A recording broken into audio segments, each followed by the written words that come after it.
1,000 years, that is the span of time historians call the Dark Ages, from the fall of the Western Roman Empire in 476 to Europe's awakening in the Renaissance.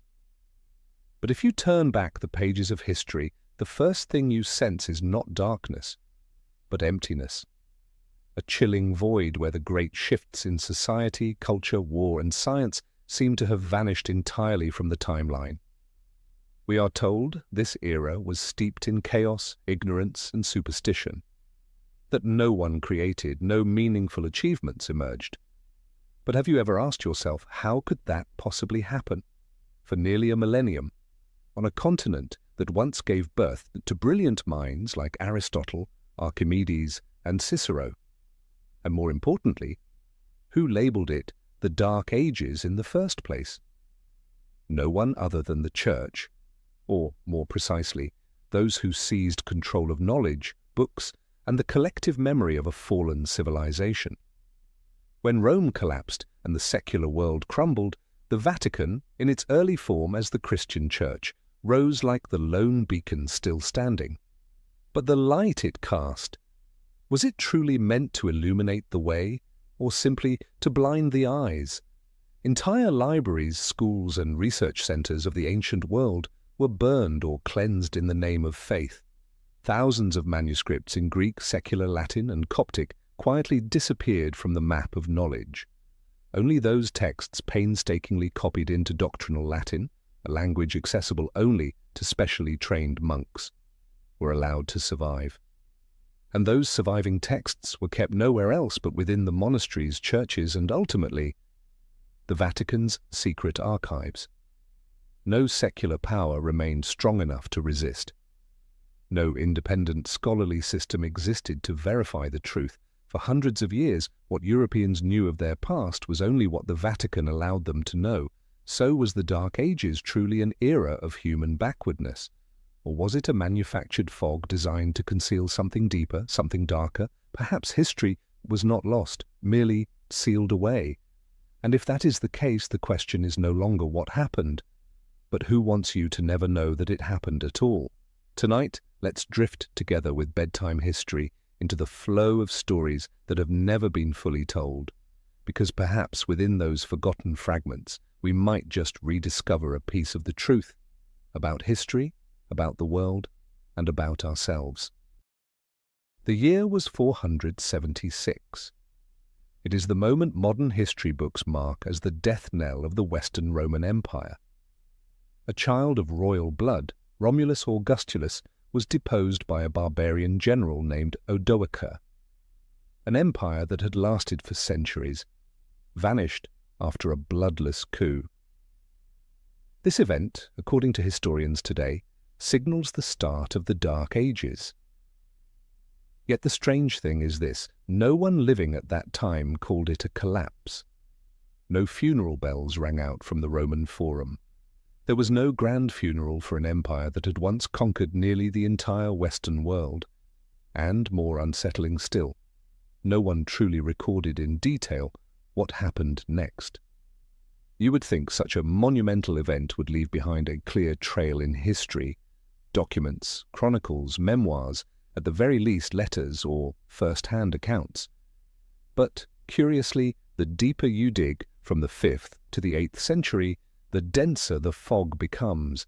Historical records grow fragmented and hazy, sometimes reduced to mere brief notes from monks written centuries later. It's as if the entire continent had fallen into a deep sleep, or someone wished it to appear that way.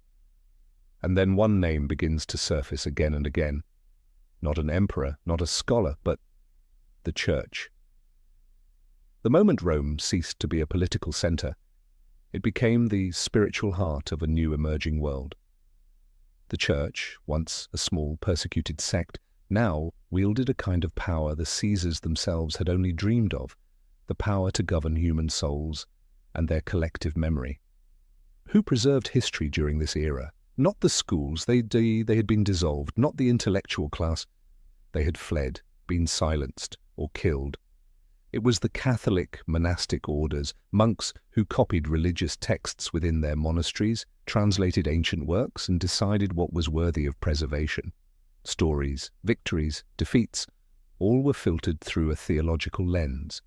Even many of the earliest popes in the post-Roman period, such as Pope Felix III, Gelasius I, or Hormisdas, appear with roles that remain unclear. Did they truly exist as recorded? Or were they symbolic creations of a time left largely unverified? More striking still, between roughly 500 and 800, Europe's historical record grows so thin it seems the entire continent was erased from the map of history. Meanwhile, in the Middle East and Asia, records continued to flourish, detailed and reliable. Why was it only Europe that entered a blank void lasting 3 centuries? The question is not simply what happened, but rather what was kept, and who had the authority to decide. Perhaps the fall of Rome was not an end at all, but the beginning of a new order, one where power no longer belonged to warriors on the battlefield, but to those who shaped history from the shadows. If you look at the historical landscape of Europe from the 5th to the 10th century, you won't see the colors of blood, fire, or breakthrough. Instead, you'll find a thin layer of dust covering everything, from the great structures that once stood to the very memory of its people. There are no clearly documented major wars, no scientific discoveries, no grand architectural achievements emerging from this period.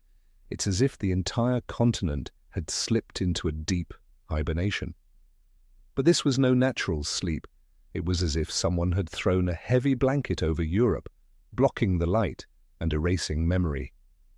Even cities that once thrived, Milan, Lyon, Cologne, left behind no new trace for centuries, no philosophical manuscripts, no paintings, no new maps, and strangest of all, no stories. Those who lived through that era, if they did, left no account, or their voices were erased by unseen hands. Meanwhile, if you glance toward China during the Sui and Tang dynasties, it was a golden age. Block printing was invented, musical instruments evolved, and poetry reached new heights with masters like Li Bai and Du Fu. Further west in the Arab world, science flourished. The astronomer Al-Khwarizmi laid the foundations of algebra, the first public hospitals were established, and the Library of Baghdad held hundreds of thousands of ancient manuscripts. And Europe? Europe seemed unaware of gears, astronomy, or even the compass. In a world where the East was ablaze with light, the West appeared to have been drained of its memory. Who stood to gain from this? The answer lies not beyond Europe, but within it. And it had been there all along, quiet, unwavering, and growing ever stronger. The Church. When the people believed they were living through an age of darkness, when they were taught that their ancestors had been lost to superstition and ignorance, they would not question. They would not doubt the one truth preached from the pulpit, the Word of God, spoken through the mouths of priests. They would not seek knowledge, Kitid, because books no longer existed. They would not explore, because any pursuit of knowledge was deemed heresy. The Vatican didn't need to force compliance through violence. They only needed to set one definition: darkness, and let fear do the rest. In a world without war, without debate, without invention, one might assume that nothing happened. But sometimes the most prolonged silence is the clearest sign of a hidden crime, the erasure of an entire chapter of human history. History is not merely what happened, it is what has been told. And when the only voices left to tell the story belong to men in clerical robes, that story will reflect not an objective truth, but a carefully chosen one. After the fall of Rome, nearly the entire secular scholarly network of Europe collapsed. Public libraries were abandoned, secular schools closed their doors. Scholars, if they survived, either withdrew into isolation or bowed to the church in order to continue their work. In such a climate, the only places where manuscripts were still copied and preserved were within monasteries, hidden behind stone walls where the light of knowledge was allowed to filter through only narrow slits under strict supervision. But here lies a detail few notice. Ancient Roman and Greek texts were not simply copied word for word. They were rewritten in ecclesiastical Latin, a variant of the language shaped by theology, narrower in meaning, harder to understand, and accessible only to a specially trained clerical elite. While classical Latin had once served the realms of law, literature, and science, Church Latin became the key that locked away the treasure of human knowledge. And the consequences? The mathematical writings of Pythagoras, the political theories of Cicero, the natural philosophy of Aristotle, if deemed incompatible with church doctrine, were reinterpreted or simply left uncopied. Thousands of works labeled heretical, pagan, or unnecessary for the salvation of souls were burned, lost, or consigned to the dark vaults where no one could ever reach them again. Thus began a new era, one in which knowledge was no longer a light to enlighten mankind, but a tool to control it. If someone wished to learn history, they had to go through a priest.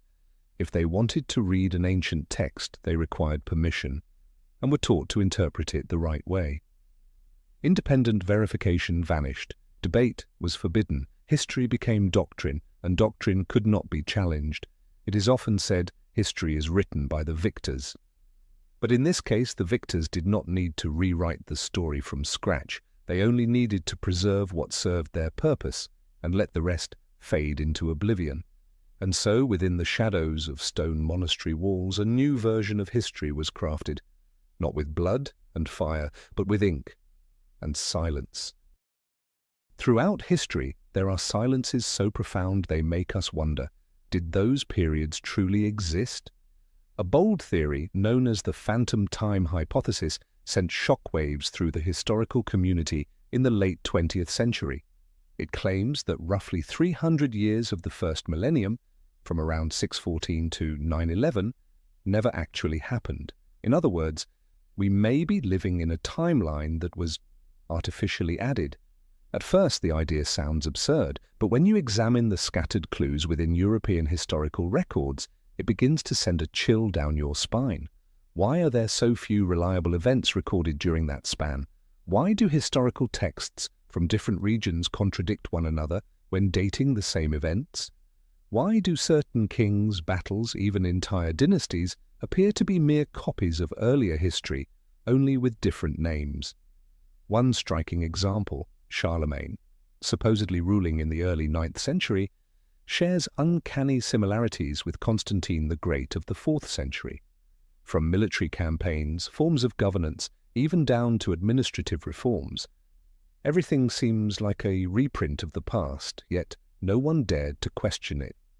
And who had both the power and the motive to manipulate the very flow of time? Scholars often point to three names: Otto III, Holy Roman Emperor, the monk and historian Gerbert of Aurillac, later Pope Sylvester II, and of course, the Vatican. If extra years could be inserted into history, kings could ascend the throne at the divinely appointed moment. An empire could legitimize its rule in the eyes of God simply by adjusting the timeline. And if the Church wished to declare its authority as granted by prophecy, then the timeline itself became the perfect tool. Curiously, the Vatican has never publicly refuted this theory, but neither have they confirmed it. As with many moments in history, the Church's silence is not a denial. It is a way to keep every possibility within their grasp, so that no one can verify or disprove the truth. A force that controls both knowledge and time has no need to argue. It need only outlast all doubt. And so we may be living within a history that has been edited, like a theological manuscript crafted by those who understand how to wield time as a tool of dominion, not through weapons, but through the calendar. Perhaps the world we inhabit is not only fragmented, but staged, a theatre where the past is curated, the future is guided, and the present, a place where real memories and fabricated ones intertwine in silence. If you open the list of popes recorded by the Vatican from the 8th to the 10th century, you'll find a long succession of names, each titled Vicar of Christ on Earth. But here's the strange part. For many of them, there is no concrete evidence they ever truly existed. From Pope Sabinian and Stephen III To names like Valentine, Donus II, and even John XIV, most of the records about them exist solely in documents preserved by the Vatican itself, with no independent confirmation from sources outside the Church. There are no relics, no contemporary accounts, no significant actions recorded, only brief and vague biographical notes. Secular historians have begun to ask, did these popes truly exist, or were they products of a historical reconstruction, filling in the blanks of a period that may have been erased, or perhaps never occurred, the way we've been led to believe? Rewriting the list of popes is not just an exercise in preserving the past, it is a powerful tool for shaping the legitimacy of present authority. If a pope in the 11th century wished to prove that his position was an unbroken line of succession from St. Peter, the first chosen by Christ, then the chain could not appear broken. Each papal reign had to serve as a sacred link in an unbroken chain.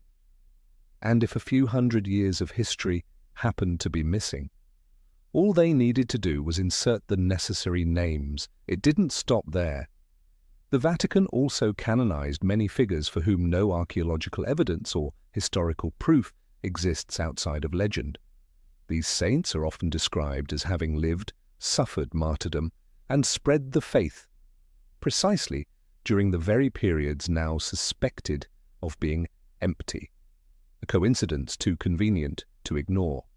Relics, bones, and miraculous stories surfaced just in time, as if crafted to complete a narrative written in advance, and in that grand narrative the Vatican was not merely a witness, it was the director.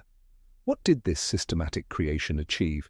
It built a sanctified history, one that conveyed a sense of timeless endurance and divine authority for the Church, a power that could not be questioned, for it appeared to flow directly from God through an unbroken lineage. And so, no one dared to ask, if one pope never existed, how much more of history has been fabricated simply to preserve the illusion of uninterrupted power? When memory is shaped by belief, and belief is controlled by those who hold history in their hands, then truth, even if it once existed, becomes just one version among many permitted by those in control. If there is one thing that cannot be forged, it is the movement of the heavens. A total solar eclipse, occurring at a specific location on a specific day, can be predicted and verified with near-perfect accuracy, both in the past and the future. It is a cosmic clock immune to politics or belief, and for that reason, astronomy has long been the most powerful tool for verifying historical timelines. But when modern researchers began comparing ancient eclipse records with the dates found in European history during the so-called Dark Ages, they uncovered troubling inconsistencies. Eclipses documented in ancient Greek, Jewish, or Chinese texts, when cross-referenced with Western historical accounts, often had no corresponding event. Conversely, certain historical events claimed to have occurred on the day of an eclipse took place under clear skies. The discrepancies were not a matter of days, but sometimes decades, even centuries. So what happens when the truth written in the stars does not match the history written on Earth? In medieval Europe, astronomers, instead of being encouraged to investigate, were pressured to adjust their calculations to align with the Church's official timeline. If a celestial phenomenon didn't fit the accepted historical framework, it was branded erroneous, heretical, or even a trick of the devil. We often forget the Vatican once held sway over some of the most powerful astronomers in the world. The Vatican Observatory, the Spicola Vaticana, was formally established in the 16th century, but long before that the tracking of celestial movements was quietly conducted and recorded by members of the clergy. These records, never made public, formed a private database of time, space, and the shifting of history itself. Whoever controls astronomy controls the ability to redraw the timeline, and so the truth was bent to fit the religious history imposed by the Church. The sky did not lie, but men rewrote what the sky had to say. Today, modern algorithms allow us to reverse calculate astronomical events with precision down to the minute, and the gaps in European history grow harder to explain. Events once proclaimed as sacred, witnessed by the heavens with an eclipse, leave no actual trace in the sky. And the Vatican? They remain silent. Throughout the Middle Ages, those who dared to look to the stars and speak truths that conflicted with the Church's earthly narrative were silenced. Giordano Bruno was burned alive. Galileo was forced to recant, not because they were wrong, but because they had touched the forbidden, the true clock of the cosmos. Once humanity loses its ability to accurately know where it stands in the flow of time, memory becomes fertile ground for all manner of myth. And the Vatican, by controlling the light from the sky, shaped how the world would forever see the darkness. It is often said that for nearly a millennium after the fall of the Roman Empire, Europe was plunged into an intellectual darkness. People had no knowledge of how vast the world truly was, no understanding of what lay across the oceans, and certainly no accurate maps. But if that is true, where did the ancient maps, dating back centuries before the Renaissance, come from? The problem arises when certain maps don't match the level of knowledge we are told existed during the so-called Dark Ages. The most famous example, the Piri Reis map, drawn in 1513, yet it accurately depicts the coastline of South America, the west coast of Africa, and even a portion of Antarctica, as it would appear, free of ice. According to Piri Reis himself, this map was compiled from many ancient source maps, the origins of which remain unexplained to this day. How could a map, created before the full age of exploration, portray such accuracy? How did European cartographers possess data that, according to official history, their generation was not taught? And the most pressing question, where are those original source maps now? Archaeologists, historians, and independent researchers all point to one place, the Vatican's secret archives. Buried deep underground, behind layers of access restrictions and prohibitions, the Vatican holds one of the largest collections of ancient maps in the world. Yet less than 1% of this collection has ever been made public. The rest remains sealed, unsearchable, unverified, uncopied. And among those fragile sheets of parchment lie geographic traces that no one can explain through conventional logic. There are coastlines depicted long before official discovery of entire continents, islands that no longer exist, journeys mapped out that are absent from history books, yet align perfectly with modern satellite data. This raises a profound question. Was Europe truly as ignorant as we've been taught? Could there have been a class of scholars, clerics, and cartographers who knew far more, but were forbidden to speak of it, or simply replaced by a sanitized version of history? And if the Vatican holds these maps, what exactly are they protecting? The truth, power, or a version of the world that, if revealed, might topple the entire structure of history as we know it? A map, after all, is more than a tool of navigation. It is how humanity defines its place in the world. If you don't know where you are, you can be led anywhere. And for centuries, the Vatican has held that power, the power to redraw the world and then hide it. When the maps vanish, history ceases to be a journey and becomes a maze where you can only follow the paths chosen for you. And perhaps, deep within the stone vaults beneath the Vatican, the way out still exists, but you have never been allowed to see it. We are taught that after the fall of Rome, Europe entered a dark age that lasted nearly a millennium. Knowledge vanished, art fell silent, science was forgotten. People no longer knew how to build as their ancestors had. They lost their understanding of the stars and even forgot how to operate the ancient water systems. A bewildered Europe wandering among the ruins of a fallen civilization. That is the image imprinted on generations of minds. But what if that image was a carefully constructed illusion? Scattered across Europe are pieces of evidence that raise troubling questions. Intricately crafted bronze gears unearthed in the soil of Germany, dated squarely within this so-called backward era. Astronomical instruments of astonishing precision discovered in abandoned monasteries, and underground aqueducts, anti-gravity vaults, geothermal heating systems, found in remote countryside villages, places with no known trace of ancient Roman civilization. Who built them? Who understood how they worked during an age we are told was steeped in ignorance and superstition. Mainstream history calls them anomalies, archaeological oddities.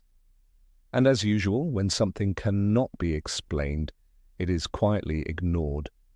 And in the face of such discoveries, the Vatican chooses silence. Let us not forget. Most archaeological excavations across Europe, especially in regions once owned by the Church, must receive approval from local authorities and the quiet consent of the Vatican. In many cases, significant artifacts are removed to preserve them and are never heard of again. A few independent archaeologists have spoken out about this interference, but they are sidelined, stripped of funding, or barred from excavation sites. In academic circles, they are branded conspiracy theorists, even though their findings often threaten to shake the very foundations of accepted history. The bigger question is this: did Europe truly lose everything? Or rather, was certain knowledge deliberately hidden to keep the narrative of a dark and ignorant age intact? For a Europe that had inherited Rome's light, that had invented and understood, would pose a threat to any institution seeking to monopolize truth. And if you can control the story of backwardness, you also control who appears to bring the light.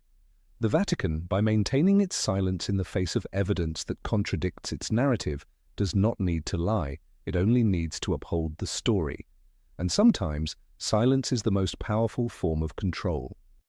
Not all truths are buried. Some are preserved, all but delayed, slowed down, their natural progress distorted.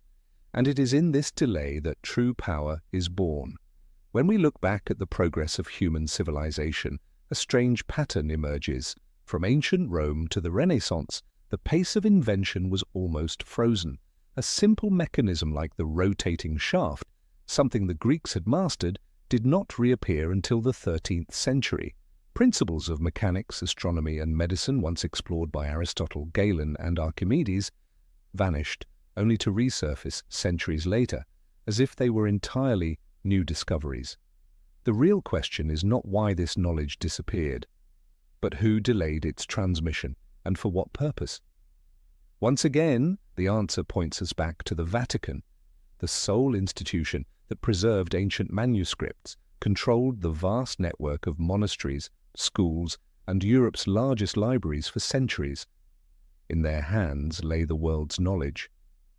And the point is not that they destroyed it, but that they selectively stored it, releasing it slowly in carefully measured doses.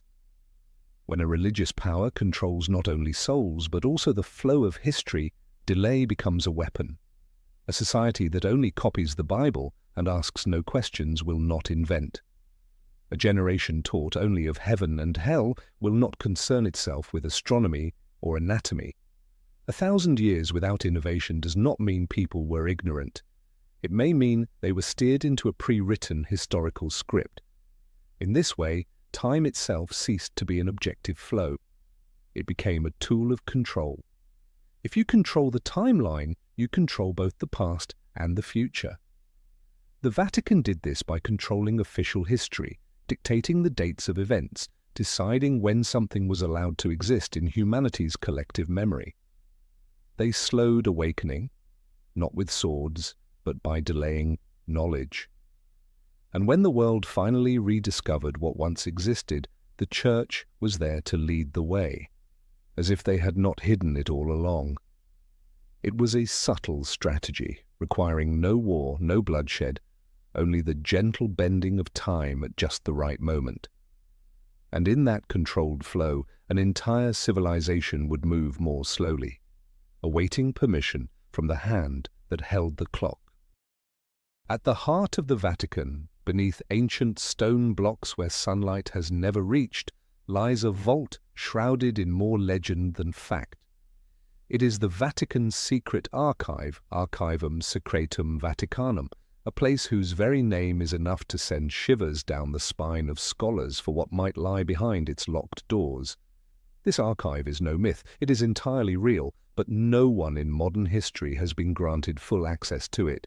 There are no public tours, no detailed interior photographs, and anyone wishing to study its contents, whether a university professor or an international researcher, must endure layers of approval, strict time limits, restrictions on what materials they may access, and no copies may ever leave. It is said that inside lie over 50 kilometers of shelving, holding more than 1 million documents, spanning from the 8th century to the present day. What the public knows is just the tip of the iceberg. The submerged part, the truly sensitive part, remains unseen.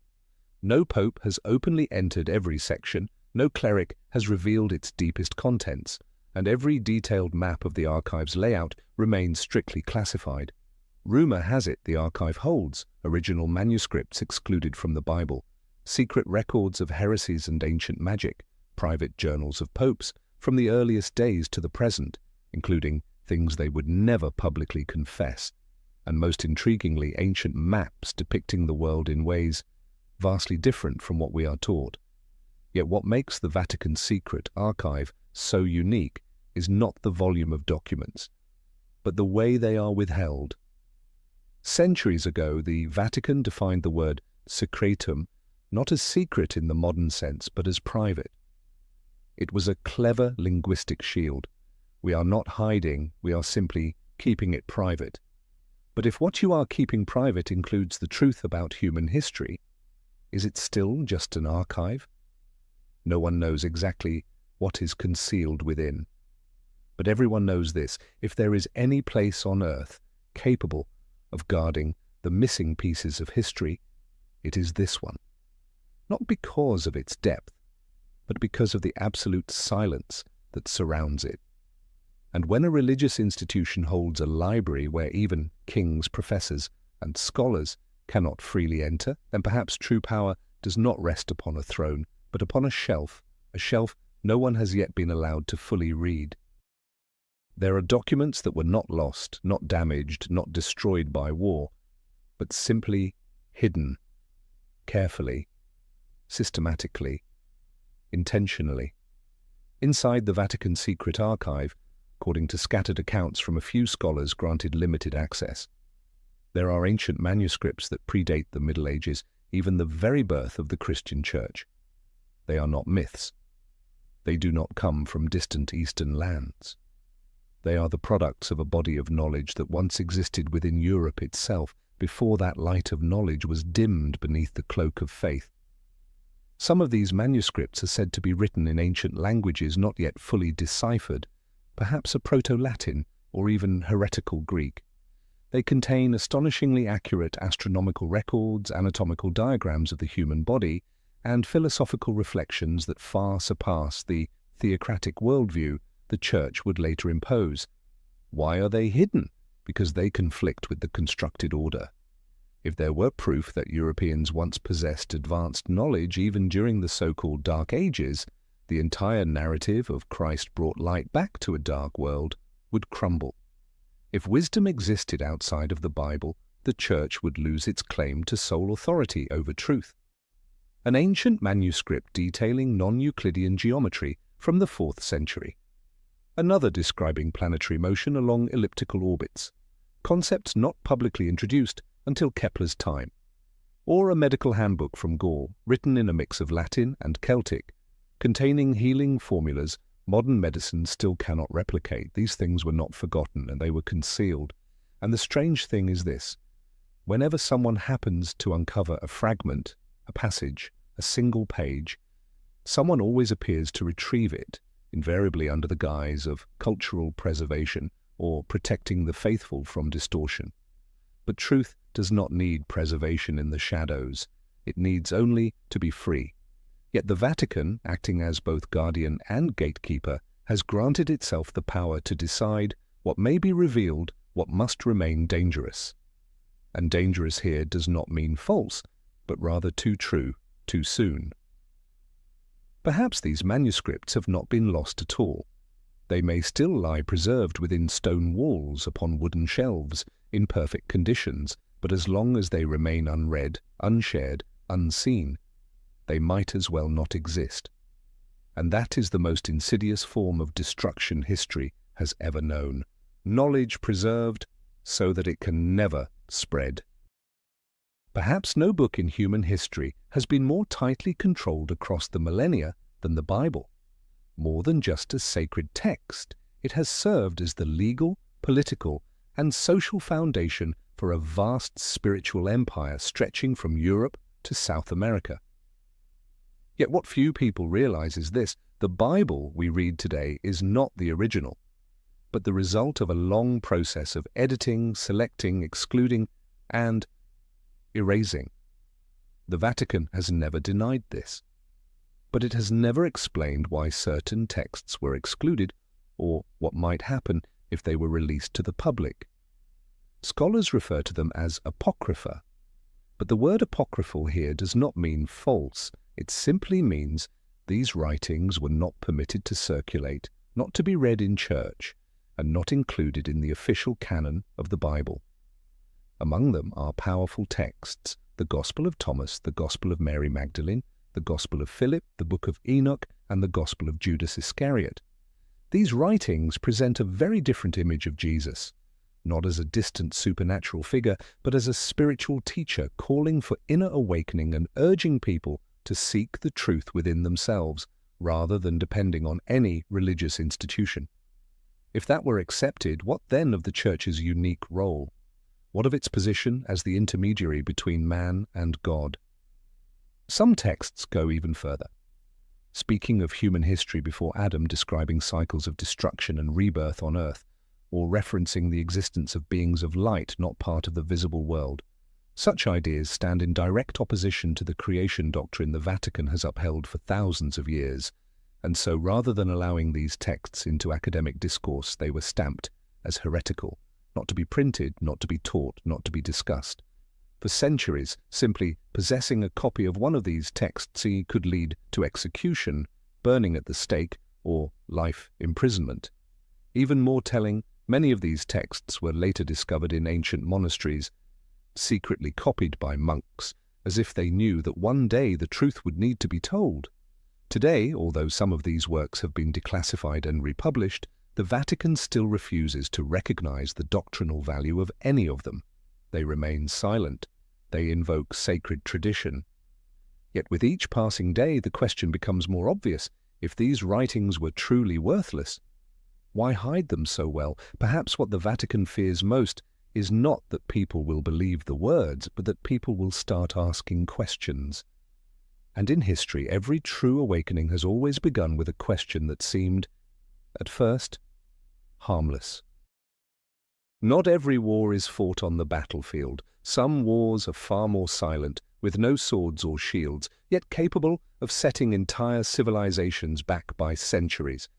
These are the wars waged against ideas, where the enemy is knowledge itself. Throughout the Middle Ages, and especially during the so-called Dark Ages, anyone who dared to question official doctrine, explore forbidden subjects, or even be too curious, risked being branded a heretic. And for that crime, the punishment was never light. One of the most striking examples is Giordano Bruno, philosopher, cosmologist, Dominican friar. He was no rebel. He believed so deeply in the greatness of creation that he could not accept that the universe had only one center. He taught that there were countless worlds, countless suns, that God could not be confined to what was written in Scripture. For these ideas, the Vatican burned him alive in 1600, in Rome's Campo de' Fiori, amidst prayers and the cold silence of the ecclesiastical court. Bruno was just one of thousands. Monks who dared translate ancient manuscripts, researchers in ancient medicine, astronomers, historians, anyone who touched knowledge that had not been approved, all risked charges of heresy. They were tried in secret courts where no evidence was needed, only accusation. Sentences ranged from lifelong imprisonment to torture for repentance or burning at the stake to purify the soul. People often speak of the Inquisition as an era of religious terror, but few understand that it was the most sophisticated machine ever built to eliminate intellectual dissent. It punished not only individuals but ideas. Books were burned, manuscripts erased, truth itself was extinguished before it could spread. Many works were sentenced to die with their authors. A book that took 20 years to write could be reduced to ashes in minutes. more terrifying still. The long silence that followed made future generations believe those works had never existed at all. In such an atmosphere, silence meant survival, questioning meant death. And over time, silence itself became a form of complicity, allowing an entire continent to drift into a slumber of knowledge that lasted for centuries. The Vatican, wielding power as both religious authority and political force, and as the keeper of knowledge, had no need to prove it was right. It only needed to maintain control, purge those who were too awake, and that was enough to keep truth buried in darkness. When we think of medieval monastic orders, we often imagine peaceful monks living in remote monasteries, reading scripture and copying the Bible. But beneath that serene image lay a highly organized network, quiet yet far-reaching, operating much like an intelligence service whose true mission was books. From the 8th century onward, as empires collapsed, libraries disintegrated, and ancient knowledge scattered across the land, the Church embarked on a subtle yet relentless campaign to collect every surviving manuscript before it could fall into heretical hands. Who carried out this mission? Not popes, not kings. The task fell to the monastic orders, particularly the Benedictines, whose monks were present in nearly every major monastery across Italy, France, England, and Germany. The Franciscans, whose initial mission was humility and learning, but who also proved adept at reaching local communities. The Dominicans, the future enforcers of the Inquisition, and perhaps the most formidable of all, the Jesuits, men of intellect, strategy, and absolute loyalty to the Vatican. Under the banner of spreading the faith and preserving religious heritage, monks were granted access to every land, every library, and every scholar known to possess valuable manuscripts. They did not arrive with swords, but with invitations, prayers, and empty satchels ready to be filled. Countless ancient texts, Greek, Roman, Persian, Egyptian, from mathematics and philosophy to astronomy, were borrowed for safekeeping and never returned. Entire libraries that once held thousands of books, after a century under the care of monks, were reduced to shelves containing only the Bible and its commentaries. Anything that did not serve doctrine was removed or rewritten to fit theological narratives. And the originals, of course, they were not burned. Burning was barbaric. The Vatican was far more refined. The texts were placed somewhere safe, where no one could see them, access them, or even know how many existed. The Vatican's secret archive, TAID as we have already seen, became the final resting place for most of these manuscripts. And it was through these quiet, persistent, subterranean monastic channels that the Vatican amassed not only the faith of the Western world, but the deepest memory of human civilization itself. For centuries, these monks were more than clerics. They were archivists, censors, and erasers of history, professionals at it. There was no need to destroy. Possession alone was enough. There was no need to argue. Silence sufficed. And as the ancient light of knowledge was hidden behind stone walls, people began to believe the world around them was truly dark, because the light had been gathered into a single lamp, held by those who would allow it to shine only when they deemed it fit. When the light of knowledge is gathered into a single place, and all others are forced to live in darkness, the inevitable happens. Some will find a way to keep the light for themselves. Not everyone bowed their heads. Not every scholar was burned at the stake.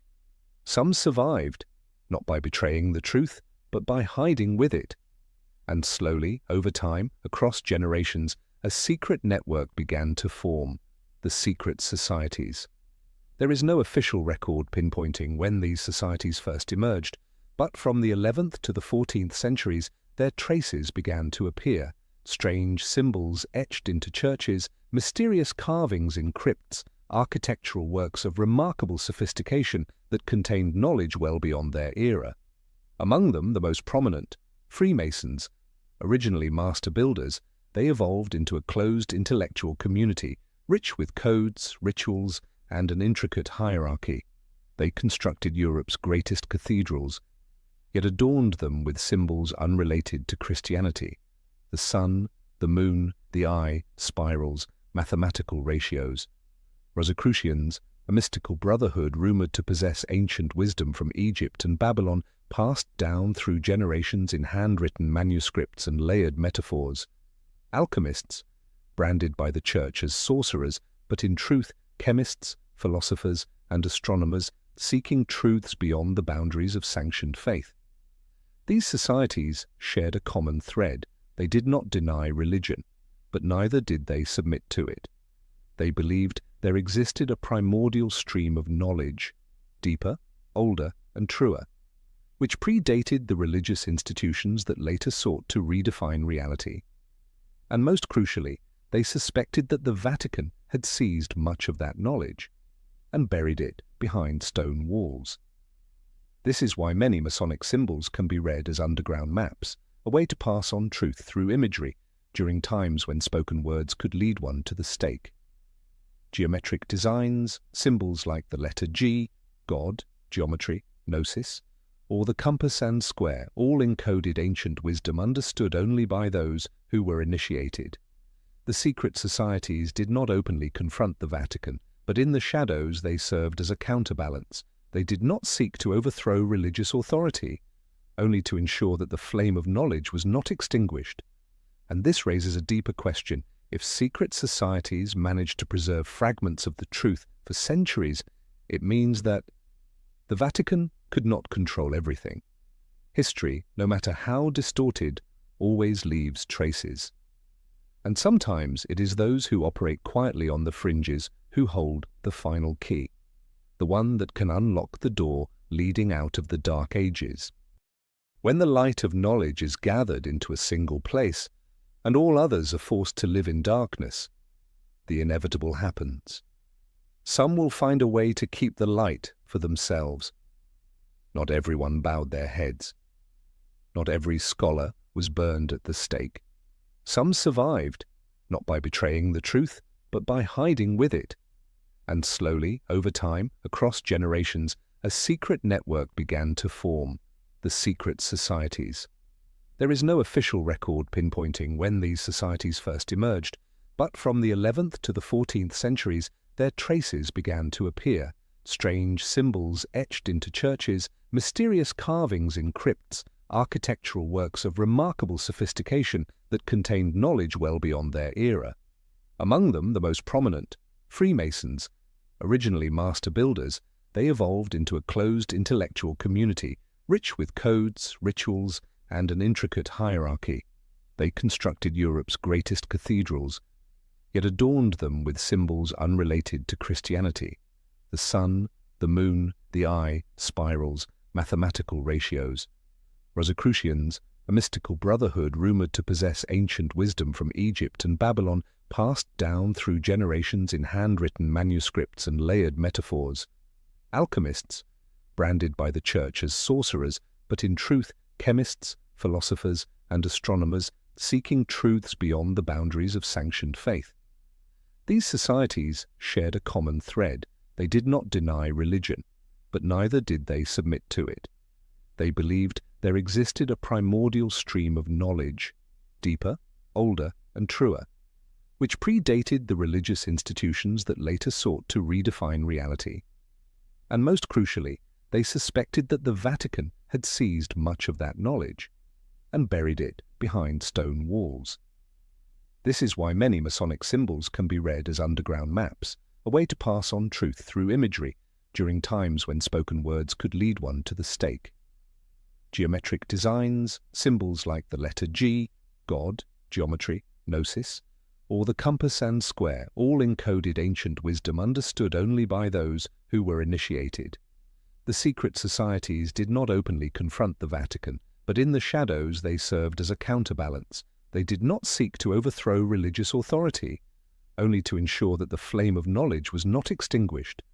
And this raises a deeper question. If secret societies managed to preserve fragments of the truth for centuries, it means that the Vatican could not control everything. History, no matter how distorted, always leaves traces. And some